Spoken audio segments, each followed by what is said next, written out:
Let us go through the flow of processes of stakeholder management knowledge area in a diagrammatic way.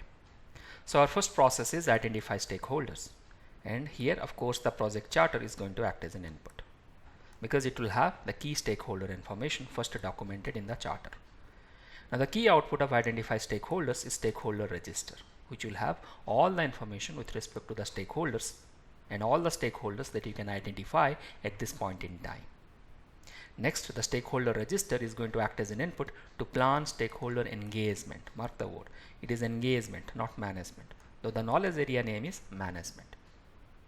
Now in plan stakeholder engagement, we are planning and documenting the engagement strategies with our stakeholders, and those will be documented in the stakeholder engagement plan, which is the key and only one output.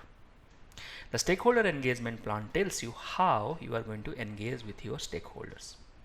Next, the SEP, that is your stakeholder engagement plan, is going to act as an input to our next process of manage stakeholder engagement, which is a executing process, or on that process group it exists. Manage means executing process group. Now in manage stakeholder engagement, we are going to execute this engagement plan. As we execute, we are going to be possibly getting change request, and also we know most of the executing processes will raise CRs as outputs. Now in manage stakeholder engagement, it is possible as you execute your engagement strategies, you will get issues from your stakeholders. You have to address them. You have to meet the needs and expectations of the stakeholder as and when that comes. And here you build or foster a relationship with your stakeholders. And here also the stakeholder register is acting as an input. And our final process here is monitor stakeholder engagement. Again, mark the word, it is monitor, not control, because you really cannot control the stakeholders or the engagement.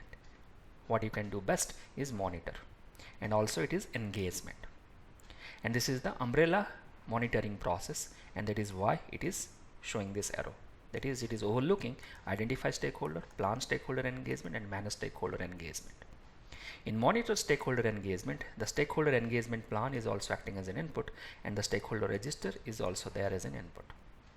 Now here in monitor stakeholder engagement, we are monitoring the engagement strategies that you have developed here and executed here. And if needed, the engagement strategies can be adjusted to have a better engagement with your stakeholders. And because it is a monitoring process, change request also can come from here as well. So if I put a numbering, how it will look, it will be first, this will be second, this is the third one, and this is the fourth one. Also I would like to tell, because stakeholder engagement is primarily with respect to communications. So the communications management plan, if I put here the comms MP, will act as an input to all the processes of stakeholder management knowledge area. It will act as an input to identify stakeholder, plan stakeholder engagement, and the communication management plan is also to here and so to monitor manage stakeholder engagement. Because if you remember, I am keeping on saying that communication management, stakeholder management go hand in hand, and that is why the plan is acting as an input. And while concluding on this video, also I would like to tell, when you go through stakeholder management knowledge area and go through the videos here, parallelly also go through the videos of communications management knowledge area, or go through these knowledge areas together when you read or watch the videos, or even you do your exercises or practice test. That way you will get the best out of it. In this video, I just explained in a diagrammatic way how the processes in stakeholder management knowledge area interact with each other.